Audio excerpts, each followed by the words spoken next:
Despite the Democratic push for Kamala Harris, Donald Trump maintains his lead.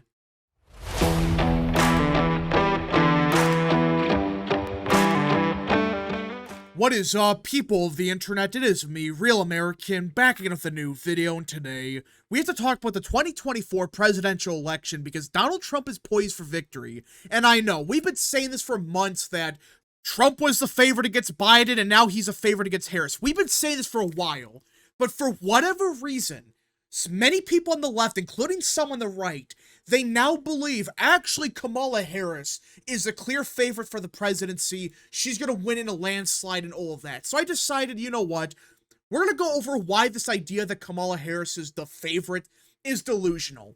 Now, does this mean that she can't win? No. There is a pathway for her to win. But as of now, to suggest that she has a clear pathway to winning in a landslide, that's just delusional. That's copium. That's a bunch of doomers dooming. So I want to talk about it because I don't get why some people believe this. Like, Joe Biden was a weak candidate. Can we all agree to that? I think everyone can. He was very weak. He was frail. He was pathetic. All of that. But somehow, Kamala Harris has always been a weaker candidate. Do not let these people fool you. For like 5 years straight, we have been told by everyone, not just people on the right, but people on the left, they were saying Joe Biden is a stronger candidate than Kamala Harris. Look it up. We have polling data from 3 years ago to say that, yeah, Trump is stronger against Kamala Harris than Biden. We've been saying this for years, but magically out of the blue, no, actually Kamala Harris is a much stronger candidate than Joe Biden. And we had new polling data released that I really believe kind of destroy this entire narrative. And this one, in my opinion, was the biggest bomb, Marist. For those that don't know, Marist has been one of the more Democrat-favorable polls this cycle. Hell, I think back in 2020, they had like Biden plus 10 or something crazy. They've always been more Democrat-friendly, especially this year. Well, for the first time ever, Trump has taken the lead in the Marist poll. And for those asking, no, this was not, one of those polls that was conducted halfway before Biden dropped out and the other half was after. No, this is 100% post-dropout. So you can't use the excuse, well, some people didn't know, therefore, they were going to vote for Harris or something. Nope. This is fully conducted, I believe, yesterday. Either way, Trump has a 1-point lead. And guess what? This lead is more than likely larger than 1 point. Because look at the sample. It's D plus 6. That means it's like 43% Democrat, 37% Republican, which is just crazy. That's more than 2020. For those that don't know, it was like 37% Democrat, 36% Republican. So according to Marist, even in the year of 2024, which we all know is going to be much more friendly to Republicans than 2020 was, they really believe it's going to be a D plus 6 environment when 2020 was D plus 1. Really? So if this sample was actually, D plus 1, even R plus 1, Trump is probably up by 4 to 5 points. And this is the biggest problem for Harris because this should be the best polling she gets. This is right after Biden dropped out, right after everyone endorsed her, right after Biden supported her, after she got record fundraising. Well, right now, Marist has it, Biden or Harris plus 1. But even look at the independents. Trump is winning these voters by 14. Yeah, Trump is winning independents by 14 points. So this lead, it could be closer to actually 8 points. If it wasn't a D plus 8 sample or D plus 6, if it was R plus 1, yeah, you're talking about this potentially being a Trump plus 8 environment. That's why this is not a good sign for Democrats, because this is 100% post-conviction dropout. From a pollster that has a history of having Democrat leads. They now have Trump with a 1-point lead. And others are going to say, well, Reuters came out with Harris plus 2. Yeah, it's a 2-point shift since their last poll. And this is post dropout as well. I keep saying post conviction. I'm kind of used to the post conviction, post shooting, all of that. But either way, this is post dropout. Yes, Harris is a 2-point lead. But there are two major problems with this poll for Harris. Number one, it's like D+6, just like Marist. And Reuters has a history of overstating Democrats by a lot because for whatever reason, they really believe the 2024 presidential electorate's going to be like D+6, which is just crazy. But ignoring that for a second, this is only a 2-point shift towards Harris. And it's not her gaining, it's just Trump losing 2%. That's it. That's her entire surge. Just like post-conviction, this should be the best polling for Democrats. And right now, even Reuters can only get them Harris +2. When she has all the momentum, supposedly, she got raised like $200 million. Everyone's going to vote for her. She's up by 2 points. Not only is that within the margin of error, that's in a poll that's like D+7. So in reality, if it was even 3, Trump would have a lead here. Are you noticing a trend, by the way? So far, the 2 polls I showed you, the only reason that Harris is even within the margin of error in both of them, and the Reuters one, she's up by 2 points, which, again, that's within the margin of error, and this is a very Democratic sample. You see the problem here. She is not doing that good. She's doing 2 points better than before the dropout. And this is the best polling she's going to get because Republicans are going to attack her every single day. Compared to Biden, in the last 4 years, yeah, people attacked her, but it's been nowhere near the amount as they attacked Biden. Now, they're targeting her for a lot of stuff. And right now, she's only up by 2 points. And this is before the attacks really begin. And this is when everyone was saying Kamala Harris would surge. Not really a surge. Hell, YouGov/Yahoo, which is another pollster that overstates Democrats by a lot, and they oversample Democrats. Not as bad as Reuters, but they still do. Just like Reuters, though, they showed a 2-point shift. Now, to be fair to YouGov, part of the poll is conducted before Biden dropped out, and part of it was after. But oddly enough, when you look at the crosstabs, Harris was doing better before Biden dropped out. According to YouGov, that's what it says right here. She was winning the vote before Biden dropped out by a point. Now, to be fair, this could just be rounding. Like, okay, YouGov rounded up, and that's what happened here.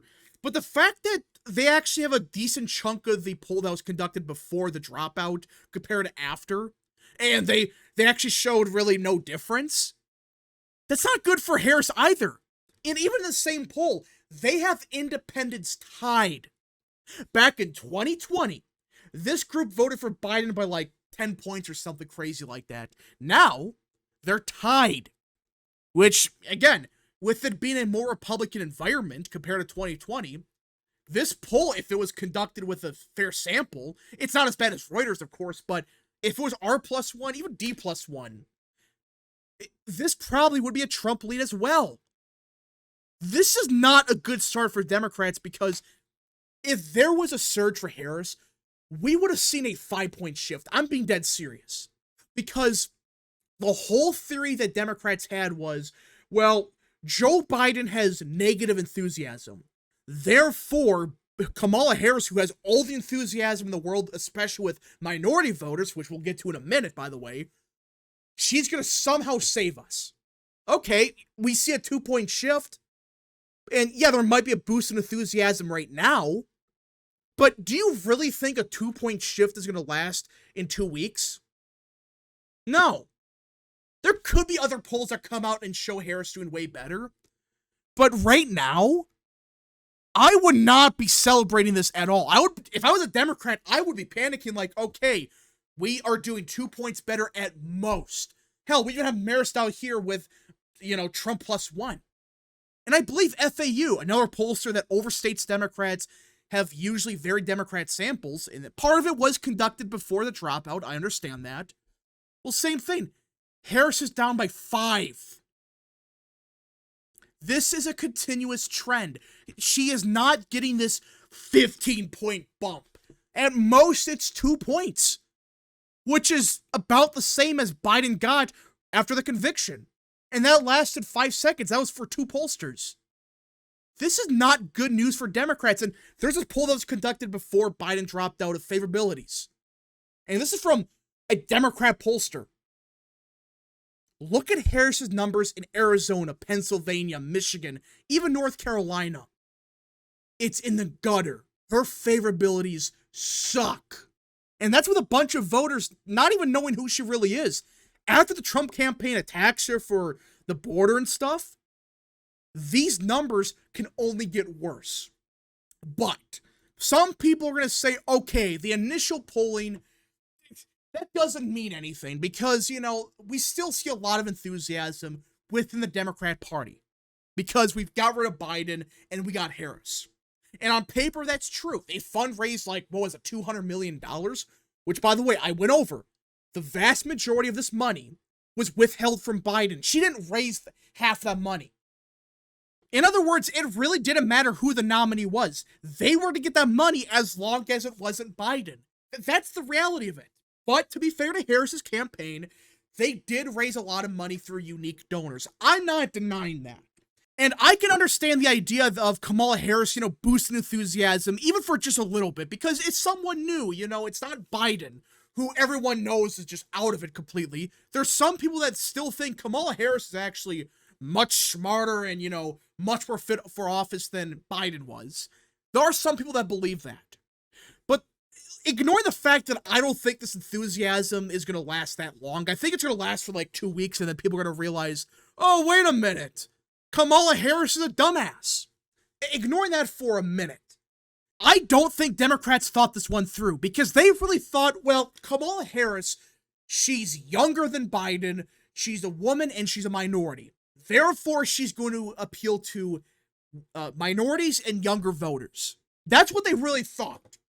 Now, could it still happen where, yes, she appeals to both those groups? Maybe. But we had a rally in Milwaukee just a couple hours ago, and notice something odd about the crowd. Notice something. This is in Milwaukee, and I know, you know, Milwaukee, this was in a more white part of the city. I get it, but does this look like a Democratic crowd? Ignoring the face masks, which, yeah, that's going to happen, but just look at the crowd. It's 98% white, and it's like over the age of 70. That's like the average age of the crowd. Does this look like a Democratic crowd to you? You would think this was a Trump crowd. But no, this is the crowd Kamala Harris got. I know crowds don't necessarily matter, I get it, but does this look like a crowd that, you know, is diverse, is very young? It's really not. And the reason I'm talking about this is the voter Kamala Harris has always appealed to. Older, white, upper middle class resist liberals. That's who she appeals to. That's it. Remember, we had polling data back in 2020 where Kamala Harris was doing awful with Hispanics, doing terrible with African Americans, doing awful with younger voters. Her main voter bloc was always older, white voters. And I'm starting to think, these are the voters that are now enthusiastic to vote for Harris. Problem is, they don't make up that large share of the vote. Especially in Wisconsin, they really don't. Especially for the Democrats, for them to win. They need African-American turnout. They need young turnout if they want to win states like Wisconsin, Michigan, Pennsylvania. But Harris is appealing to these voters that you could argue are already going to vote for Biden. But now they're more enthusiastic because, oh my goodness, it's Kamala Harris. It's our Lord and Savior. I don't get why these voters love her, but they just do. But the problem for Democrats is, well, you can't just win with these voters. Their entire coalition was built off of, yes, some of these white voters, but they need younger voters. They need minorities. They can't just rely on the old-ass, upper-middle-class white voter from, you know, Waukesha that might have voted Republican 20 years ago. You can't rely on that. You need minority turnout. You can't just rely on crowds like this and say, yeah, we're going to win. Maybe it's possible we see a complete realignment and white voters vote Democrat, something crazy like that. Maybe, I guess. But in Wisconsin, is that going to happen? I doubt it. Michigan? No. Pennsylvania? No. Ohio? No. So the question everyone should be answering is, well, how the hell can Harris even win? If she can't even get the black vote out for her, which I'm not denying that they're going to vote Democrat no matter what. I'm not denying that. They're going to vote Democrat no matter who. But if still 20 to 25% of black voters vote for Trump, which I still think is questionable. Same with Hispanics. If it's like 45% Trump, even if Harris does like 5 points better with like white college grads, which are not going to happen, well, the problem is she lost so many of her core voters, they just didn't vote, they voted for Trump, whatever, that she can't win. That's why I think the current numbers for Harris, even if it's a +2 poll for her like Reuters and YouGov is tied, I don't think that's good enough for Harris at all. Because this should be maximum enthusiasm for every Democrat. Every Democrat voter should be 100% on board with Harris. They probably are. A large chunk of them are. But outside of the resist liberals, does this seem like that big of an enthusiasm jump? No, it really doesn't. Either way, we just got to see what happens. There could be new polling later this week that shows Harris surging, maybe. But right now, this is not what Harris needed. She needed a 15-point jump. Not exactly, I'm exaggerating, but still even a 5-point jump. And you could argue, see, the Democrat Party is much more enthusiastic with Harris. Now, though, a 2-point jump? That's not enough. Anyways, folks, thank you so much for watching. If you guys did enjoy this video, smash the like button down below, subscribe, share with your friends, hit that little bell, follow the social media accounts in the description down below, and of course, join the channel today. Godspeed to all of you.